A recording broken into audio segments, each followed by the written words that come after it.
দেশের বিভিন্ন জায়গার আরও কিছু খবর নিয়ে এবার দেখুন একটি ডেস্ক রিপোর্ট। গাইবান্ধায় সেনা সদস্য রুহুল আমিনকে কুপিয়ে হত্যা এবং পুলিশ সদস্য জাকির ও ব্যবসায়ী রতনকে কুপিয়ে জখম করার প্রতিবাদে মানববন্ধন হয়েছে। জেলার গানাস মার্কেটে সামনে এ কর্মসূচি পালন করা হয়। সাতক্ষীরা জেলা বিএনপির নবগঠিত আহ্বায়ক কমিটির সাথে সাংবাদিকদের মতবিনিময় সভা হয়েছে। দলীয় কার্যালয়ে বক্তারা দলীয় কোন্দল নিরসন করে জেলা বিএনপিকে নতুন করে সাজানোর আহ্বান জানান।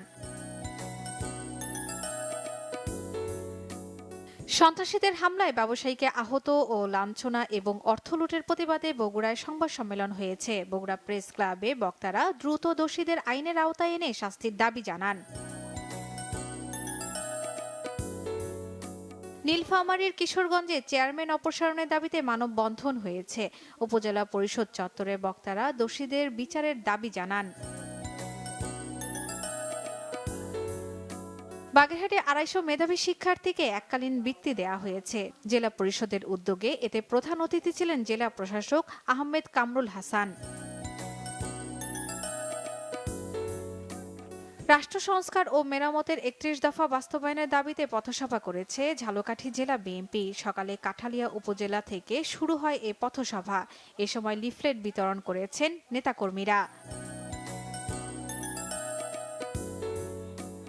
চট্টগ্রামে সপ্তাহব্যাপী শিশুদের ঠোঁট তালু কাটা এবং আগুনে পোড়া রোগীদের বিনামূল্যে অপারেশনের কার্যক্রম শুরু হয়েছে।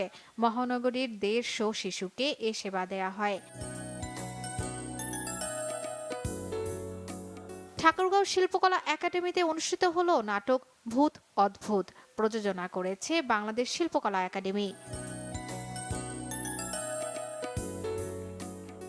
নরসিংদীতে 4 দিনব্যাপী হরিনাথ সংকীর্তন ও মহাযজ্ঞ উদযাপন সম্পন্ন হয়েছে। মঠবাড়ি দুর্গা মন্দিরে অষ্টগানের লীলাকীর্তের মধ্য দিয়ে শেষ হয় এ মহাযজ্ঞ। বিএনপির ভারপ্রাপ্ত চেয়ারম্যান তারেক রহমানের নির্দেশনায় শ্রমিক সমাবেশ হয়েছে পটুয়াখালীতে। জেলার বনানীর মোড়ে এ সমাবেশ হয়। বিএনপি চেয়ারপারসন বেগম খালেদা জিয়ার ছোট ছেলে আরাফাত রহমান কোকো স্মৃতি ফুটবল টুর্নামেন্ট হয়েছে সিলেটে। উদ্বোধন করেন বিএনপির যুগ্ম মহাসচিব হাবিবুল নবী খান সোহেল।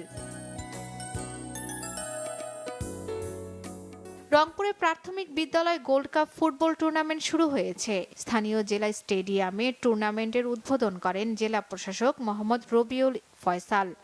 এদিকে কেরানীগঞ্জের সিরাজনগর উচ্চ বিদ্যালয়ে বার্ষিক ক্রীড়া প্রতিযোগিতা ও পুরস্কার বিতরণ করা হয়েছে।